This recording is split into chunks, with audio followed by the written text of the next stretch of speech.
Hello everyone, welcome back again to UPSC diary PYQ club. हमारा PYQ series जो PYQ decode series है सारे UPSC exams के वो कंटिन्यू है। और ये हमारा डेली प्रैक्टिस सीरीज का डे 16 है, जिसमें हम लोग ज्योग्राफी क्वेश्चन को डिस्कस करेंगे।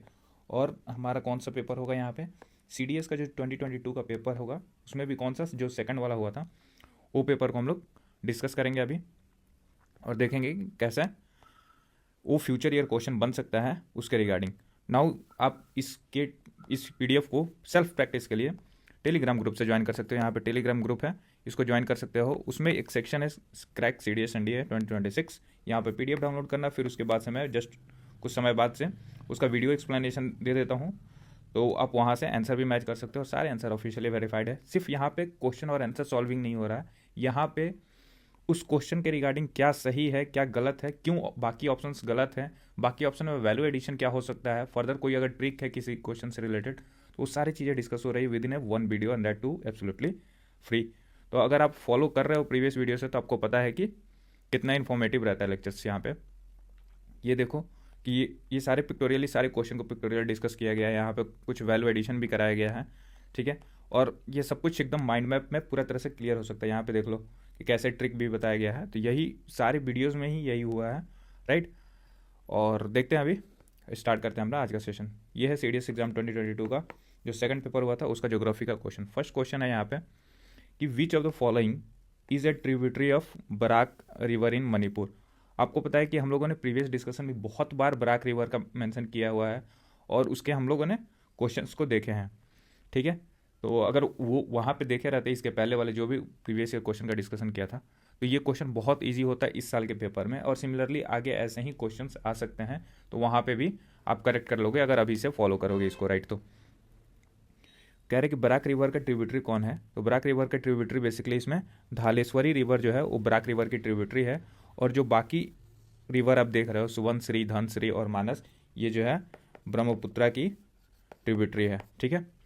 अब देखो ये तो अपना आंसर हो गया, बट इसमें वैल्यू एडिशन कैसे है वो चीज़ देखते हैं कि यहाँ पे मणिपुर में इसका ओरिजिन है बराक रिवर का, और इसकी ट्रिब्यूटरी कौन सी है, तो धलेश्वरी रिवर जो है इसकी ट्रिब्यूटरी है। धलेश्वरी को और भी एक नाम से जाना जाता है, कथाकल नाम से जाना जाता है, वहाँ पे लोकल नेम है कथाकल। तो धलेश्वरी बोलो या कथाकल रिवर, ये ट्रिब्यूटरी है किसके, बराक रिवर के। ना वो बराक रिवर से रिलेटेड इन्फॉर्मेशन देखते हैं। इसकी ओरिजिन जो है वो मणिपुर हिल्स में हुआ था। ओरिजिन कहाँ पे हुआ था इसका, मणिपुर हिल्स में। इसके जैसे गंगा टूटती है ना फराका बैरेज पे दो में, वैसे ही बराक रिवर भी दो पार्ट में बढ़ती है जिसका डिस्ट्रीब्यूटरीज बोलते हैं। एक होता है, एक का नाम होता है सुरमा रिवर और दूसरा का नाम होता है कुसियार रिवर। और कुसियार रिवर ही फाइनली जाकर ड्रेन करती है कौन सी, मेघना में। मेघना कौन होती है, जो यहाँ से पद्मा और जो जमुना मिल के बनाती है। पद्मा और जमुना मतलब गंगा वाला जो नाम है बांग्लादेश में, वो चीज़ पद्मा, और यहाँ पे ब्रह्मपुत्रा का नाम जमुना, इन दोनों को मिलके क्या बनता है, तो मेघना बनता है। और मेघना फाइनली बे ऑफ बंगाल में ड्रेन करती है। तो इस मेघना को आके मिलती है कौन सी, तो कुसियार रिवर, ठीक है। और यहीं पे हम लोगों ने एक डैम भी बनाया हुआ है त्रिपुरा में, तो इस चीज़ का ध्यान रखना, राइट। न्यूज़ में था, यूपीएससी इससे रिलेटेड क्वेश्चन पूछ लिया है। नाउ यहाँ पे जो आप बराक देख रहे हो इससे कंफ्यूज नहीं होना, एक होता है बराक रिवर और एक होता है बराकर रिवर, ठीक है। बराकर रिवर, और बराकर रिवर क्या है, बराकर रिवर जो है दामोदर रिवर की ट्रिब्यूटरी है जो कि झारखंड में है, ठीक है। तो ये होता है बराक और बराकर में कंफ्यूजन नहीं होता है। अब सोचो कि एक क्वेश्चन से रिगार्डिंग 3-4 फ्यूचर ईयर क्वेश्चन को आपको एक्सप्लेन कर दिया जा रहा है। आगे ये पूछ सकता है कि सुवर्णश्री, धनश्री और मानस किसकी ट्रिब्यूटरी है, तो ये ब्रह्मपुत्रा की है। ऐसे बहुत सारी चीज़ें हैं, ठीक है। मानस पे आपको पता है कि मानस पे जो है मानस नेशनल पार्क और वो टाइगर रिजर्व है, वो सब है।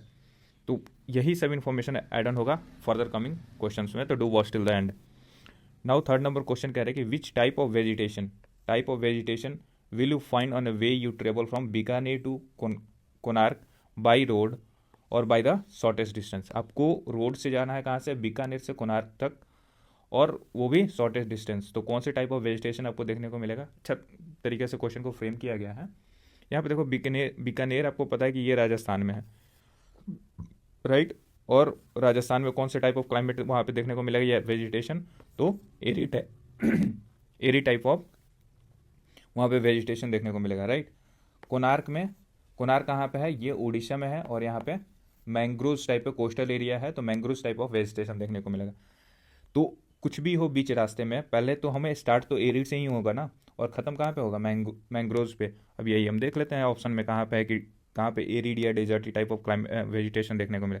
पहले में कह रहा है ट्रॉपिकल थॉर्नी, ये बात गलत है, राइट। दूसरे में कह रहा है डेजर्ट, और लास्ट में कह रहा है मैंग्रोव्स, तो ये ऑप्शन हो सकता है। बाकी देख लेते हैं कि मॉइस्ट डेसिडियस नहीं होता है बीकानेर में, ये गलत है, और कोणार्क में तो डेजर्ट वाली बात कर रहा है, ये गलत है। सिमिलरली बीकानेर में डेजर्ट कह रहा है, बट कोणार्क में कह रहा है मॉइस्ट डेसिडियस, ये भी बात गलत है। तो राइट ऑप्शन कौन सा हो गया, बी राइट ऑप्शन हो गया, ऐसे ही बाई ऑप्शनल एलिमिनेशन। क्यों, क्योंकि यहाँ पे देखो कि बीकानेर में कौन सा हो गया, डेजर्टी टाइप ऑफ क्लाइमेट, फिर बीच में ट्रॉपिकल थर नहीं होगा बिकॉज ऑफ एमपीज वगैरह, ठीक है। फिर मॉइस्ट डेसिडियस मिलेगा वहाँ पे छत्तीसगढ़ और रोसो वाले पार्ट में, फिर मैंग्रोव मिल जाएगा कोणार्क वाले पार्ट में, और यही अपना राइट आंसर है ऑप्शन बी। ये देख लो कैसे वेजिटेशन का डिस्ट्रीब्यूशन होगा जब हम बीकानेर से कोणार्क जाएंगे। वेस्ट में है ये बीकानेर और ईस्ट में है हमारा कोणार्क। तो यहाँ पे डेजर्ट या एरी टाइप ऑफ वेजिटेशन देखने को मिलेगा, फिर ट्रॉपिकल थर्नी मिलेगा, और फिर जो है मॉइस्ट डेसिडियस मिलेगा, और फिर मैंग्रोव मिलेगा। यहाँ पे मॉइस्ट डेसिडियस में एक फैक्ट देखो कि यहाँ पे यूनिक टाइप ऑफ वेजिटेशन मिलता है जिसको हम लोग सोलाज कहते हैं, unique temperate forest found in the high altitude tropics of Nilgiris. यानी कि मॉइस्ट डेसिडियस में जो सोला का फॉर्मेशन होता है, सोलाज वेजिटेशन देखने को मिलता है, कौन से एरिया में मिलेगा, तो मॉइस्ट डेसिडियस में मिलेगा, ना कि ड्राई डेसिडियस में, ठीक है। तो ये एक वैल्यू एडिशन भी हो गया यहाँ से। क्वेश्चन नंबर 4 देखो कि consider the following statement about karewas. आपको पता है कि 2021 के पेपर में हमने करेवाज के बारे में बहुत ज़्यादा ही डिस्कशन किया था, वहाँ पे ये क्वेश्चन का भी एक्सप्लेनेशन दिखाया था आपको। अब देखो कि क्या है कि these are the लैक्टोस्ट्रीन deposit of Pleistocene period, ठीक है। They are found along the lower slope of पीरपांजल, कहाँ पे, लोअर स्लोप कह रहा है पीरपांजल के। Karewas are well known for the cultivation of किसके, सैफरन, आलमंड्स एंड वॉलनट। ये तीनों स्टेटमेंट जो है बिल्कुल करेक्ट है। यहाँ पे लैक्टोस्ट्रीन डिपोजिट देखने को मिलता है, और कौन से पीरियड में, पेलिस्टोसिन पीरियड में। फिर लोअर स्लोप ऑफ पीरपांजल यानी कि कश्मीर वैली में मिलता है ये भी बात बिल्कुल सही है। करेवाज जो है well known for cultivation of किसके, सैफरन, आलमंड्स और वॉलनट, ये भी स्टेटमेंट ट्रू है। तो राइट आंसर इसका क्या हो गया कि how many of the above statement are correct, तो all the 3 statement are correct, right. यहाँ पे देखो कि जो करेवाज है वो कौन से टाइम पीरियड में बनता है, पेलिस्टोसिन पीरियड में बनता है। लैक्टोस्ट्रीन deposit in पीरपांजल critical for saffron cultivation, ये सैफरन कल्टिवेशन याद रखना कि करेवाज में सैफरन का कल्टिवेशन होता है। एक्चुअली यहाँ पे जो होता है वो जैफरन होता है इंडिया में, जिसको जो कि लोकल वैरायटी है किसका, सैफरन का, और सैफरन का हाईएस्ट प्रोड्यूसर है। तो पता है कि लास्ट पीरियड में मैंने बता दिया था कि ईरान सबसे ज़्यादा हाईएस्ट प्रोडक्शन करता है इसका, एंड कश्मीर वैली में इसको देखने को मिलता है करेवास का जो भी डिपोजिशन है वो चीज़। और ये कैसा डिपोजिशन होता है, लैक्टोस्ट्रीन डिपोजिट, ऐसे याद करते हैं। यहाँ पे देखो सैफरन भी मिलेगा, आलमंड्स भी मिलेगा, वॉलनट भी मिलेगा, ये एग्जाम्पल भी होगा कि क्या क्या वहाँ पे मिल सकता है। नाउ यहाँ पे एक चीज़ देख लो, ये दूसरे का एड ऑन है वैसे, ठीक है, याद भी कर लो। एड ऑन में क्या है कि डाल लेक जो है वो कौन से रिवर पे है, तो झेलम रिवर पे है, ठीक है। 5 नंबर क्वेश्चन कह रहा है कि इंडियन स्टेट के बारे में कुछ स्टेटमेंट दिया हुआ है, वो चीज़ हमें देखना है कि कौन सा वो इंडियन स्टेट है। तो तीन स्टेटमेंट क्या क्या दिया हुआ है कि it is well known globally for its variety of rocks and minerals. Rocks and minerals के लिए वेल नॉन है over the globe. It has the largest deposit of chrysotile asbestos in the country, ठीक है, largest deposit है asbestos का यहाँ पे। Neelam Sanjiva Reddy Sagar hydel project is located on this state, कह रहे हैं कि नीलम संजीव रेड्डी हाइडल प्रोजेक्ट जो है इसी स्टेट में सिचुएटेड है। ये कौन सा स्टेट है, तो आंध्र प्रदेश। इसका राइट आंसर जो है आंध्र प्रदेश होगा, ठीक है। ये देख लो ऑप्शन कि क्रिस्टोलाइन एजबेस्टस जो है लार्जेस्ट डिपोजिट कहाँ पे देखने को मिला है, आंध्र प्रदेश में। तो याद रखना कि एजबेस्टस का सबसे ज़्यादा लार्जेस्ट डिपोजिट कहाँ पे है, तो आंध्र प्रदेश में। नीलम संजीवा रेड्डी सागर प्रोजेक्ट ये भी कौन से रिवर पे है, तो कृष्णा रिवर पे है, कृष्णा रिवर पे, ठीक है। और इसको क्या बोलते हैं, श्रीशैलम हाइडल प्रोजेक्ट भी बोलते हैं, तो इस बात को याद रखिएगा, राइट। यहाँ से 2 फैक्ट एक्स्ट्रा याद करने को मिला। एक तो हाईएस्ट या लार्जेस्ट डिपॉजिट ऑफ एजबेस्टस कहाँ पे है इन द कंट्री, तो है आंध्र प्रदेश में। और नीलम संजीवा रेड्डी सागर प्रोजेक्ट हाइडल प्रोजेक्ट कहाँ पे है, तो भी आंध्र प्रदेश में है, right. Now which of the following do not influence the ocean current. Ocean current से क्वेश्चन हर साल पूछता है यार, तो डू प्रिपेयर इट। और मैंने पीवाईक्यू में एकदम हॉलिस्टिकली कवर किया है कि कौन से किसको वार्म बोलते हैं, किसको कोल्ड बोलते हैं, इसके ट्रिक्स भी बताए हुए हैं। तो do follow this complete playlist for solving any future year questions. Which are the following do not influence ocean current. Ocean current को कौन इन्फ्लुएंस नहीं करता है? तो 4 ऑप्शन है कि heating by solar energy, wind, gravitational pull by sun and moon and Coriolis force. तो influence नहीं करना कौन सा नहीं करता है? तो वो है gravitational pull of sun and moon जो है ये टाइड कॉज करता है, ना कि ये ओशियन करंट को इन्फ्लुएंस करता है। दो कौन कौन करता है वो याद रखो कि हीटिंग बाय सोलर एनर्जी बिल्कुल करता है, विंड जो है ओशन करंट को इन्फ्लुएंस करता है, कैरियोलिस फोर्स करता है। अब कैरियोलिस फोर्स क्या करता है कि जो नॉर्दर्न हेमिस्फीयर में है ओशन करंट का मूवमेंट, और नॉर्दर्न हेमिस्फीयर में कैरियोलिस फोर्स उसके मूवमेंट को राइट साइड लेकर जाता है और साउदर्न हेमिस्फीयर में लेफ्ट साइड लेकर जाता है, राइट। पिक्टोरियली देख लो कि ग्रेविटेशनल पुल जो है ड्राइव्स टाइड नॉट करंट, इसलिए ये स्टेटमेंट गलत है। ड्राइवर ऑफ ओशन करंट क्या क्या होता है? Solar energy, wind energy and Coriolis force, ठीक है, along with this rotation of earth. Now 45 number question है कि which of the following sedimentary rocks has not been formed mechanically. कह रहे कि कौन से सेडिमेंट्री रॉक्स जो हैं वो फॉर्म्ड नहीं हुआ है मैकेनिकली। तो पहले तो देखो सेडिमेंट्री रॉक्स जो है वो फॉर्म किस बाई होता है? Form by lithification. लिथिफिकेशन एक प्रोसेस होता है जिससे कि सेडिमेंट्री रॉक्स जो है फॉर्म होते हैं, मतलब layer by layer, layer by layer ऐसे। अब सेडिमेंट्री रॉक में क्या फाउंड होता है? तो यहाँ पे इसका मेजर करेक्टरिस्टिक्स है कि जो भी फोसिल फ्यूल देखते हैं ना, फोसिल फ्यूल्स, ये जो है सेडिमेंट्री रॉक में ही देखने को मिलता है, ना कि ये मेटामॉर्फिक में मिलता है और ना ही ये इग्नियस में मिलता है। तो सेडिमेंट्री में जो है फोसिल फ्यूल जो है ये फाउंड होते हैं। अब यहाँ पे पूछा हुआ है कि sedimentary rock has not been formed mechanically, तो राइट आंसर इसका जो है गेसिराइट्स हो गया। गेसिराइट्स जो है सेडिमेंट्री रॉक से नहीं बना है, बाकी सैंडस्टोन या कॉन्ग्लोमेरेट या लॉज ये सब जो है मैकेनिकली फॉर्म्ड हुए हैं बाई सेडिमेंट्री रॉक्स। ये अब याद करने वाली चीज़ें हैं कि सैंडस्टोन, कॉन्ग्लोमेरेट और लोएसेस जो है ये फॉर्म्ड हुए हैं मैकेनिकली बाई सेडिमेंट्री रॉक्स या फ्रॉम सेडिमेंट्री रॉक्स, और गेस्ट्राइट्स जो है ये ऑर्गेनिकली फॉर्म्ड होता है, राइट, जिसको हम लोग चौक कोल भी बोलते हैं, ठीक है। यहाँ पे देख लो कि सैंडस्टोन जो है बिल्कुल मैकेनिकली फॉर्म्ड है, इसका पिक्चर देखो यहाँ पे। कॉन्ग्लोमेरेट जो है ये भी मैकेनिकली फॉर्म्ड है और ये भी थ्रू सेडिमेंट्री रॉक्स ही हुआ है, और लोएसिस भी ये भी मैकेनिकली फॉर्म्ड है, यहाँ पे लोएसिस का पिक्चर देख लो। फिर गायराइट्स ये जो है आउटलायर है, और ये geyserites are not form mechanically, they are formed chemically या ऑर्गेनिक ओरिजिन का होता है। तो ऑप्शन तो आप देख रहे हो, लेकिन पिक्टोरियली देख रहे हो, ये चीज़ें कैसे समझ में आ सकती है। यहाँ पे यही होता है इस डिस्कशन का मेन मोटो ही यही है कि आपको इमेज क्रिएट कराया आपके दिमाग में। नाउ 46 नंबर देखो, which are the following statement about inversion of temperature is are correct. तो इन्वर्जन ऑफ टेम्परेचर के बारे में कौन से स्टेटमेंट करेक्ट है? यहाँ पे देखो, temperature increases with increasing altitude. बिल्कुल, जब ये होता है जैसे जैसे ये एल्टीट्यूड बढ़ते जाता है तो टेम्परेचर बढ़ते जाता है। A long winter night with clear skies is an ideal situation. बिल्कुल ये भी बात सही है कि जब टेम्परेचर इन्वर्जन होता है या इन्वर्जन ऑफ टेम्परेचर होता है तो clear sky, long winter night होता है, पहला बात क्लियर स्काई देखने को मिलता है। और यहाँ पे बिल्कुल क्लियर स्काई का मतलब क्या हुआ कि क्लाउड का फॉर्मेशन नहीं होता है, बहुत कम, ना के बराबर होता है, क्लाउडलेस होता है। अब कह रहे हैं कि it is a short term phenomena and is common all over the globe except at the poles. ये बात गलत है, यहाँ पे लास्ट में आकर चेंज कर दिया है कि common all over the globe तक सही है। ये जो एक्स्ट्रा स्टेटमेंट दिया है ना, एक्सेप्ट एट द पोल्स, ये स्टेटमेंट गलत है। यहाँ पे पोल्स पे भी देखने को मिलता है, और ये कैसा फेनोमेना है? शॉर्ट टर्म फेनोमेना है, तो इसको याद रखना। ऑप्शन 1 और 2 आर करेक्ट, थर्ड स्टेटमेंट गलत है। ये देख लो यहाँ पे आइडियल कंडीशन क्या होना चाहिए? Long winter nights, clear sky, still air होना चाहिए, तब वहाँ पे इन्वर्जन ऑफ टेम्परेचर होता है। बाकी जो है with deviation where temperature increases with deviation where temperature increases with altitude, यहाँ पे ये भी देखने को मिल जाएगा आपको। नाउ 47 नंबर देखो कि which of the following states UT is the lake Tsomgo located. अब लेक सोमगो से ऑलरेडी प्रीवियस ईयर क्वेश्चन में मैच द फॉलोइंग में ऑप्शन था, तो लेक सोमगो वहाँ पे कौन से स्टेट में बताया था मैंने? सिक्किम में बताया था, और यहाँ पे भी ये राइट आंसर है।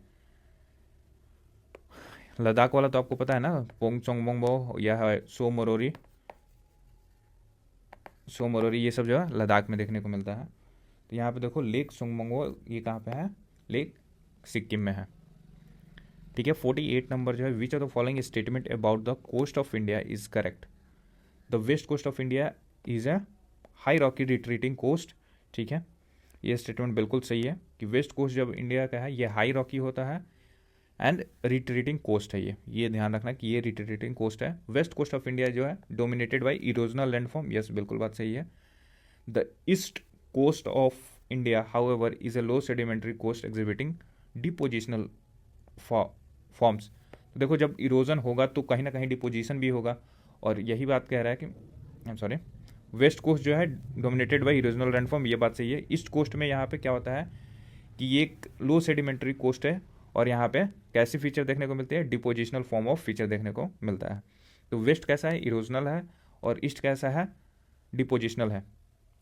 यहाँ पे तीनों स्टेटमेंट बिल्कुल सही है। एक बार यहाँ पे पिक्टोरियली देखो कि ये है अपना इंडिया का मैप, राइट, और ये हमारे कोस्टल एरिया है। यहाँ पे जो ईस्ट वेस्ट कोस्ट है वहाँ पे क्या होगा, हाई देखने को मिलेगा, हाई रॉकी रिट्रीटिंग कोस्ट जो कि इरोजनल फॉर्म होगा, इसको डाइवर्जिंग कोस्ट भी बोलते हैं।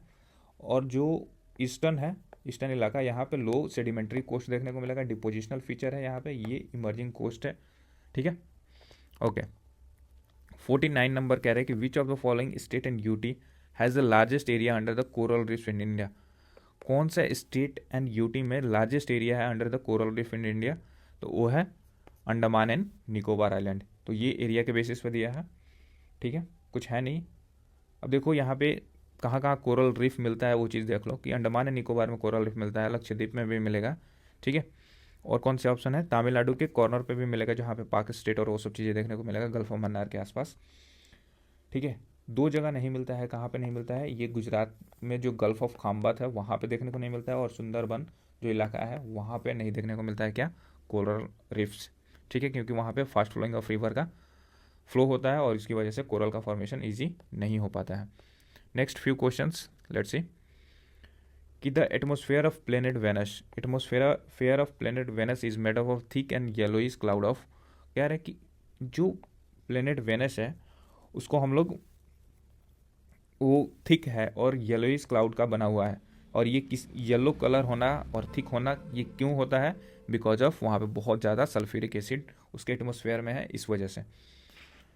यहाँ पे देख लो ये है अपना वेनस, और ये येलोइश दिखता है, येलोइश क्लाउड यहाँ पे दिख रहा है आपको। ठीक है, ये बिकॉज ऑफ किसकी वजह से होता है, सल्फ्यूरिक एसिड बहुत ज़्यादा होता है इसके एटमोसफेयर में। देखो sulphuric atmosphere composed of thick and yellowish cloud of sulfuric acid, unlike earth जहाँ पे opaque cloud trap heat creating a runway greenhouse effect। Okay, यहाँ पे देखो वेनस के एटमोसफेयर में बहुत ज़्यादा CO2 भी है, और जो क्लाउड होता है येलोइश होता है, वो क्यों होता है, सल्फ्यूरिक एसिड की वजह से। नाउ देखो 8 नंबर है कि which of the following highlands of India can you find the temperate forest called sholas. तो सोलाज अभी हमने देखा, कहाँ पे देखा, तो मॉइस्ट डेसिडियोस में देखने को मिलेगा। सोलाज कहाँ पे मिलेगा, मॉइस्ट डेसिडियोस।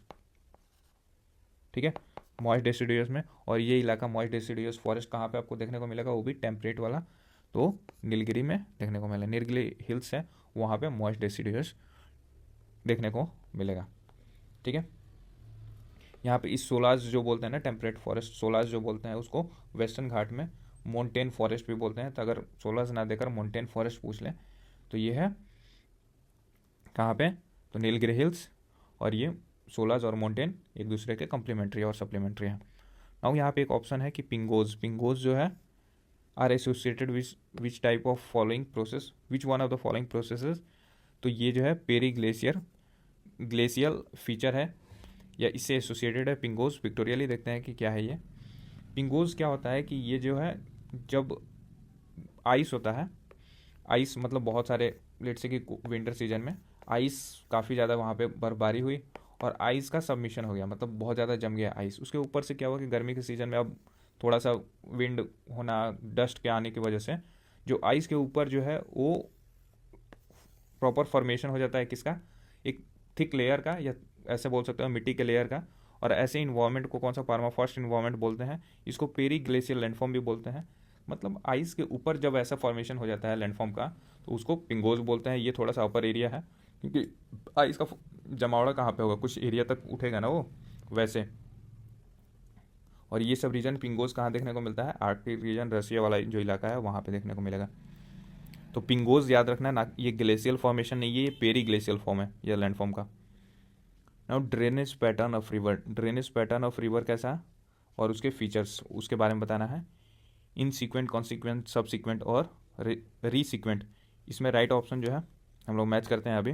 पहले इन सीक्वेंट देखते हैं। इन सीक्वेंट कहाँ पे मिलेगा, कि इन सीक्वेंट मतलब होता है कि no apparent reason why it follows the path it takes. कोई भी रीज़न नहीं पता है हमें कि क्यों जो है जो पाथ फॉलो कर रहा है वो वैसा हो। और ये कौन सा है, कि मतलब ट्री काइंड ऑफ स्ट्रक्चर, ये अनकंट्रोल बाई रॉक स्ट्रक्चर है, ठीक है। नाउ कॉन्सिक्वेंट में क्या होता है कि ये whose course is determined by the original slope of the land. जो लैंड का स्लोप होता है उसके बेसिस पे उसका पाथ देखने को मिलता है। जैसे कि कॉन्सिक्वेंट का एग्जाम्पल कौन सा का है, गोदावरी, कावेरी और कृष्णा रिवर जो है, ये सब सारे कॉन्सिक्वेंट रिवर के एग्जाम्पल है। सबसिक्वेंट रिवर देखो, सबसिक्वेंट रिवर में क्या होता है कि whose direction of flow is control by the rock structure. जिसका डायरेक्शन ऑफ फ्लो जो है वो कंट्रोल किसके द्वारा किया जाता है, रॉक के स्ट्रक्चर में। और इसका एग्जाम्पल है, मतलब कि follows weak rock belt. Subsequent वाले जो भी होते हैं वो फॉलो करते हैं वीक रॉक बेल्ट्स। और एग्जाम्पल है जैसे चंबल, सिंध, केन, बेतवा, ये सब जो है सारे सबसिक्वेंट के एग्जाम्पल हैं। रीसिक्वेंट क्या होता है, follow in the same direction as the consequent stream but at a lower level. यहाँ पे इसका जो अल्टीट्यूड होता है वो थोड़ा सा कम होता है, इसको रीसिक्वेंट बोलते हैं। और रीसिक्वेंट ये देख लो यहाँ पे, follow parallel to the consequent, और ये स्ट्रक्चर है उसका। तो राइट ऑप्शन इसका बी हो जाएगा। I hope you are adding the जो भी एक्स्ट्रा इन्फॉर्मेशन बताया जा रहा है, जैसे कि यहाँ पे examples. The Indian desert also known as Marusthali is believe to be under the sea during which of the following year. अब यहाँ पे कौन से सी के बारे में कह रहा है कि जो इंडियन मरुस्थली है वो किसके अंडर में था पहले, तो 33 सी के अंडर में था। अब ये 33 सी का जो कन्वर्जन हुआ है वो कौन से एरा में हुआ था, तो ये है मेसोजेनिक एरा में, राइट। यहाँ पे देख लो, मरुस्थली जो बना हुआ है अभी राजस्थान वाले बेल्ट में, वो कौन से टाइम पे बना था, मेसोजेनिक एरा में। Evidence suggest that Indian desert was under the sea during the mesogenic era. और ये मेसोजेनिक एरा मतलब जो सी है वो कौन है, वो 33 सी है। 4 more questions. Which of the following is the other term used for focus in relation to earthquake? कितनी बार ये क्वेश्चन आया हुआ है, कितनी बार, ठीक है। फोकस की जगह पे और हम क्या बोलते हैं उसको, तो उसको एपी सेंटर बोलते हैं, राइट। गलत बात है, इसको हाइपो सेंटर बोलते हैं। एपी सेंटर कब बोलते हैं, जब वो सरफेस पे आ जाता है, तो एग्जैक्टली जो फोकस होता है उसके exact same on the surface, उसको एपी सेंटर बोलते हैं। बट फोकस जब होता है जहाँ पे ओरिजिन होता है अंडर द ग्राउंड, वहाँ पे उसको फोकस बोलते हैं या फिर हाइपोसेंटर बोलते हैं, ठीक है। यहाँ पे देख लो, सरफेस पॉइंट पे एपी सेंटर बोलते हैं, और वही जहाँ पे ओरिजिन होता है अंडर द ग्राउंड उसको फोकस या हाइपोसेंटर बोलते हैं, ठीक है। नाउ 110 नंबर क्वेश्चन है कि which of the following is not a mountain peak of Andaman and Nicobar island. Andaman and Nicobar island का कौन सा माउंटेन पीक नहीं है। तो पिछले वीडियो में आपको पता है कि मैंने बताया हुआ था अंडमान एंड निकोबार के माउंटेन्स का ट्रिक, कि सादिया क्यों माउंट थुरिल गई। अब यहाँ पे देखो, साडिया मतलब सैडल, ठीक है। माउंट थुरिल, लोहेस्टस पिक ये नहीं होता है, और माउंट डियावेलो ये है। तो ऑप्शन सी इसका राइट आंसर है। एक बार यहाँ पे पिक्टोरियली देखो कि जो सैडल पिक है, सैडल पिक ये कहाँ पे है, नॉर्थ अंडमान का पार्ट है। ये हाईएस्ट पार्ट है किसका, जो भी overall Andaman and Nicobar island का जो भी एरिया है उसका हाईएस्ट पिक कौन सा है, सैडल पिक है। और ये कहाँ पे देखने को मिलेगा, नॉर्दर्न अंडमान में। माउंट थुलिर जो है वो सेकंड हाईएस्ट है, और ये कहाँ पे देखने को मिलेगा, ग्रेट निकोबार में, ठीक है। और माउंट डियावेलो जो है ये भी कहाँ पे है, ये ईस्टर्न कोस्ट में है, और इसको कहाँ पे देखने को मिलेगा, ये भी निकोबार में। यानी कि ये तीनों जो है अंडमान एंड निकोबार ग्रुप का पार्ट है। ट्रिक देखते हैं। और सबसे बड़ा चीज़ है, सेकंड ऑप्शन जो था क्या था कि लोहतेसे पिक, ये कहाँ पे देखने को मिलेगा, लोहतेसे पिक ये जो है इंडिया का नहीं, ओवरऑल जो है अर्थ पे हाईएस्ट 4th नंबर का हाईएस्ट माउंटेन है। आपको पता है कि फर्स्ट वन जो है हिमालयस का कौन सा है, माउंट एवरेस्ट। उसके बाद से K2 आता है, फिर कंचनजंगा आता है, K2 ही है, ठीक है। और उसके बाद से 4th नंबर पे लोहोत्सी पिक जो है वो इंडिया ओवरऑल अर्थ का हाईएस्ट पिक है और ये कितने नंबर पे आता है, 4th। और ये कहाँ पे है, तिब्बत और नेपाल बॉर्डर पे है, राइट।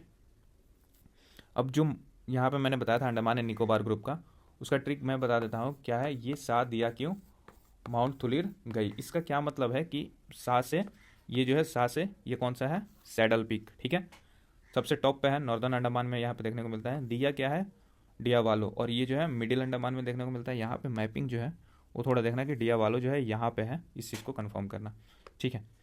और के से क्या हुआ कि जो कियोत्सो है वो जो है वो साउथ अंडमान में देखने को मिलेगा, और यहाँ पे थुलीर जो है वो कौन से में देखने को मिलेगा, तो ग्रेटर निकोबार में।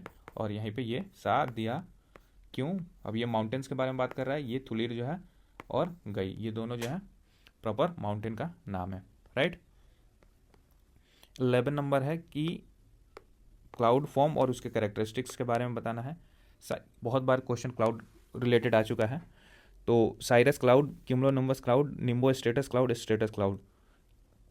अपीयरेंस देख लो कि साइरस क्लाउड जो है सबसे हाई एल्टीट्यूड पे होता है, और ये कैसे होता है, आइस क्रिस्टल, मैंने ऑलरेडी बताया हुआ है, इंटायरली ऑफ आइस पार्टिकल्स का बना हुआ होता है। क्यूमुलस क्लाउड जो है इसका जो हाइट है वो काफ़ी होता है, और ये फेदरी फेयर वेदर क्लाउड्स होते हैं ये। एक सेकंड को, ठीक है,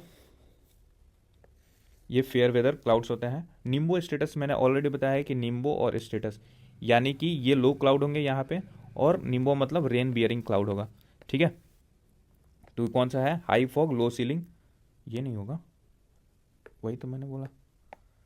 इसका जो है स्टॉर्म क्लाउड्स, जो भी आप लाइटनिंग थंडरस्टॉर्म या कुछ भी ऐसे देखते हो, तो वो किस में होता है, निम्बो क्यूमुलस में होता है दो, और क्यूमुलस वाला थोड़ा सा मिडिल हाइट पे होता है, बट यहाँ पे स्टेटस है, स्टेटस जो है लो क्लाउड है, ठीक है, इसका याद रखना। और निम्बो मतलब रेन, जब काले बादल हो जाते हैं लो लेवल पे काले बादल, तो उसको निम्बो स्टेटस बोलेंगे। और स्टेटस देखने का क्या फ़ायदा है, मतलब क्या है कि कैसे पहचानोगे, जब उसका लोअर लेवल ऑफ क्लाउड्स जो होगा ना वो बिल्कुल फ्लैट टाइप ऑफ सरफेस होगा, ठीक है। और यहाँ पे देखो स्टेटस जो है हाई फॉग लो सीलिंग, ठीक है। एग्जाम्पल यहाँ पे हम लोग, ये राइट आंसर है 4 3 1 2। और पिक्टोरियली देखते हैं कि ये है हमारा साइरस। साइरस कैसा होता है, फेदरी होता है, और ये इंटायरली ऑफ आइस पार्टिकल होता है, ये सबसे हाईएस्ट क्लाउड में से एक है। क्यूमुलस क्लाउड जो है ये कॉटन शेप में होता है, फेयर वेदर क्लाउड्स होते हैं ये, ठीक है। और इसका हाइट जो है कभी कभी बहुत ऊपर तक चला जाता है, जैसे यहाँ पे ये हाइट का डिस्टेंस ये देख रहे हो ना, समटाइम्स यही हाइट यहाँ से लेकर यहाँ तक चला जाएगा, ठीक है, ऐसे ऐसे ऐसे ऐसे, ठीक है। यहाँ पे देखो निम्बो स्टेटस, निम्बो स्टेटस क्या बोलता है कि देखो निम्बो मतलब रेन बियरिंग क्लाउड, यहाँ पे ब्लैक काइंड ऑफ क्लाउड्स हो जाएंगे, और स्टेटस मतलब बेस फ्लैट, राइट। तो स्टॉर्म क्लाउड्स जो कि रेन बियरिंग होते हैं। स्टेटस मतलब क्या होता है, उसका बेस एकदम फ्लैट ही दिखेगा आपको, ठीक है, और थोड़ा सा ये पतला सीक्वेंस होगा, ज़्यादा थिक नहीं होगा। तो हाई फॉगी जब काइंड ऑफ इन्वायरमेंट बनता है तब स्टेटस क्लाउड की वजह से बनता है, और ये लो सीलिंग होते हैं। आई होप कि एक्सप्लेनेशन आपको सही लगा होगा with pictorially map. Which of the following planets has the largest number of satellite, सबसे ज़्यादा लार्जेस्ट नंबर ऑफ सेटेलाइट्स जो है कौन से प्लेनेट में है। देखो जब क्वेश्चन ये पूछा गया था तो ये उस टाइम का आंसर सैटर्न है, बट नाउ जो है जुपिटर में मोर देन 200 प्लस या 150 प्लस जो नॉन सेटेलाइट है वो डिस्कवर हो चुके हैं। तो राइट अभी का आंसर जो है जुपिटर होगा, उस टाइम का सैटर्न था, ठीक है। अब यहाँ पे थोड़ा सा फैक्ट देखते हैं कि आपको एक कमेंट में बताना है, ये आप लोगों के लिए छोड़ा था क्योंकि कमेंट बिल्कुल ब्लैंक रहता है। ओवरऑल लार्जेस्ट मून जो है आपको बताना है कि सबसे लार्जेस्ट मून या लार्जेस्ट सैटेलाइट कौन से प्लेनेट का है पहला, ठीक है, और दूसरा है कि उसका नाम क्या है, लार्जेस्ट सैटेलाइट का नाम क्या है, राइट। यहाँ पे कुछ एक्स्ट्रा इन्फॉर्मेशन है कि यहाँ पे कुछ नासा का मिशन है अलग अलग प्लेनेट्स और वो पे, तो हम देखते हैं कि सारे जो मिशन बताएंगे वो सारे नासा का है। अब देखो एस्ट्रॉयड बेनू नाम का एक एस्ट्रॉयड था, वहाँ पे नासा ने कौन सी मिशन भेजी थी, ओरिसिस रेक्स करके एक मिशन भेजा था। मरकरी पे नासा ने एक मिशन भेजा था, और कौन सा था ये मैसेंजर एंड नासा प्रोब। यहाँ पे मरकरी से मैसेंजर प्रोब जो बोलेगा वो मिशन है, मैसेंजर प्रोब मिशन। और कहाँ पे भेजा था, मरकरी। कौन भेजा था, नासा ने भेजा था, नासा ने भेजा था। जुपिटर पर जूनो मिशन नासा ने भेजा था। टाइटन एक मून है किसका, सैटर्न का मून है, और टाइटन पे किसने भेजा था, कौन सा मिशन गया था, तो ड्रैगन फ्लाई करके एक मिशन था वो टाइटन पे गया था। और टाइटन जो है मून किसका है, सैटर्न का, या सैटेलाइट किसका है, सैटर्न का। तो आई होप आज का ख़त्म हुआ, नेक्स्ट वीडियो में 2023 का फर्स्ट पेपर करेंगे। आई होप कि आपने आज के इन्फॉर्मेशन को काफ़ी सही से ग्रैब किया होगा। Do let me know in the comment section कि आपका फीडबैक बहुत इंपॉर्टेंट होता है, ताकि हमारी मोटिवेशन भी बने रहे फर्दर वीडियोस लाने के लिए। Thank you so much for your attention.